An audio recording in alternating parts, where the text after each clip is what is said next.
ಒಂದು ಅಷ್ಟಲಕ್ಷ್ಮಿಯರು ಅಂತ ಕೇಳಿದ್ದೀವಿ.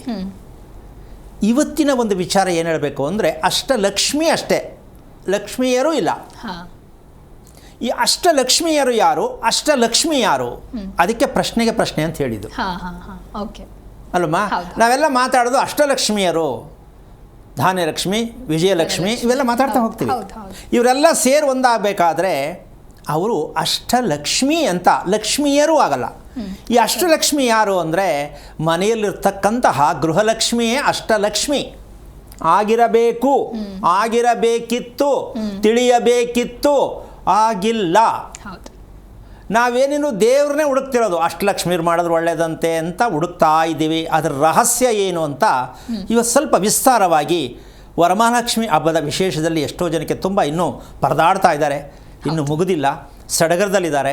ಆದರೂ ಒಂಚೂರು ಕಿವಿಗೆ ಹಾಕ್ಕೊಳ್ಳಿ ಅಂತಕ್ಕಂಥದ್ದು ಕೇಳಿಸ್ಕೊಳ್ತಕ್ಕಂಥ ಅವರಿಗೆ ಅಷ್ಟಲಕ್ಷ್ಮಿಗೂ ಅಷ್ಟಲಕ್ಷ್ಮಿಯರಿಗೂ ಇರತಕ್ಕಂಥ ವ್ಯತ್ಯಾಸ ಎಷ್ಟು ಅರ್ಥಗರ್ಭಿತವಾಗಿದೆ. ಅಷ್ಟೂ ಜನ ಲಕ್ಷ್ಮಿಯನ್ನು ನಾವು ಪೂಜೆ ಮಾಡೋಕ್ಕಾಗಲ್ಲ. ಹೌದು. ಅದೇ ಮನೆಯಲ್ಲಿರ್ತಕ್ಕಂತಹ ಮಹಾಲಕ್ಷ್ಮಿಯನ್ನು ಅಷ್ಟಲಕ್ಷ್ಮಿಯ ಸ್ಥಾನಕ್ಕೆ ಕೂತ್ಕೊಂಡಾಗ ಯಾರು ಕೂರಿಸ್ಬೇಕು, ಯಾರು ಕೂತ್ಕೋಬೇಕು ಪ್ರಶ್ನೆ ಆಗುತ್ತೆ. ಕೂರಿಸ್ಬೇಕಾ, ಅವರೇ ಕೂತ್ಕೋಬೇಕಾ?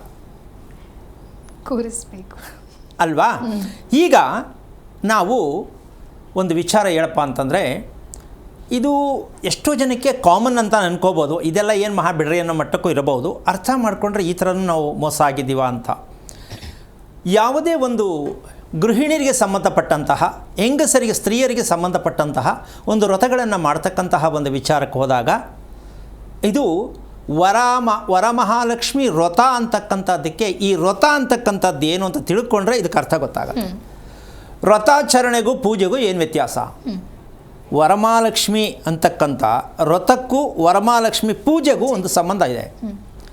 ವ್ರತ ಅಂತಕ್ಕಂಥದ್ದು ಪ್ರತಿದಿನವೂ ಮಾಡ್ತಕ್ಕಂಥದ್ದು ವ್ರತ.